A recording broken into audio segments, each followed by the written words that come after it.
पुढची बातमी, मुंबई महानगरपालिकेमध्ये भाजपचा महापौर बसणार हे आता जवळपास निश्चित असताना शिंदेंच्या शिवसेनेला उपमहापौर आणि सुधार समिती दिली जाणार आहे। यातही आता उपमहापौरपदी महिलेची निवड हे जवळपास निश्चित मानलं जात आहे।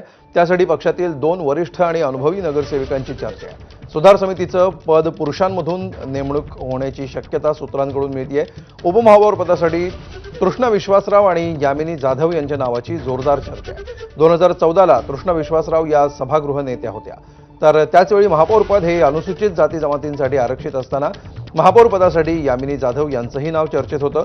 मात्र त्यावेळी स्नेहल आंबेकर यांची निवड झाल्यामुळे यामिनी जाधव यांना महापौर पदानं हुलकावणी दिली होती। आता उपमहापौरपदी उपमुख्यमंत्री एकनाथ शिंदे कोणाची नेमणूक करतात हे पाहणं महत्त्वाचं ठरलं।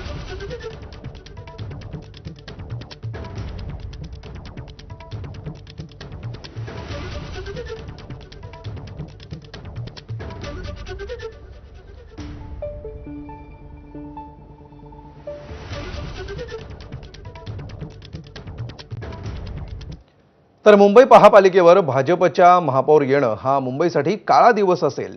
मुंबईचं अस्तित्व संपवण्याचं काम भाजपनं केलंय असा आरोप पुन्हा एकदा संजय राऊतांनी केलाय। तर दुसरीकडे भाजपचा महापौर होणं हे मुंबईसाठी सुवर्ण दिन असेल असं भाजपच्या नवनाथ बन यांनी म्हटलंय। राऊतांचे पणजोबा आले तरी मुंबई राज्यापासून वेगळी केली जाऊ शकत नाही असा पलटवार बन यांनी केलाय।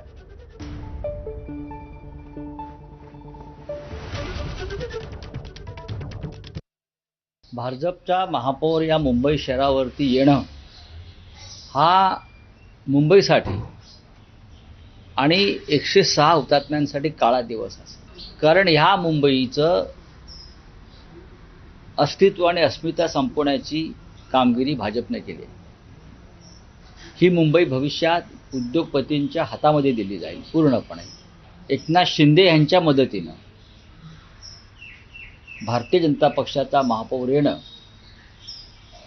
ही महाराष्ट्रासाठी, मराठी माणसासाठी अत्यंत दुःखद असा हा दिवस असेल, काळा दिवस असेल, इतकंच मी आता सांगू शकतो। संजय राऊत किंवा संजय राऊतांचे वडील आले तरीही मुंबई महाराष्ट्रापासून वेगळी केली जाऊ शकत नाही। मुंबई ही महाराष्ट्राचा अविभाज्य भाग आहे, महाराष्ट्राची राजधानी आहे। निवडणूक जवळ आली की मुंबई महाराष्ट्रापासून तोडणार, गुजरातला जोडणार, पाकिस्तानला जोडणार अशा अवया उठवण्याचं काम संजय राऊतांकडनं सातत्यानं केलं जात आहे।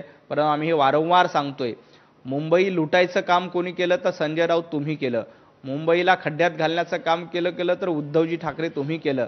आता मुंबईसाठी सुवर्ण दिन येणार आहेत, सोन्याचे दिवस येणार आहेत। नवी मुंबई महापालिकेमध्ये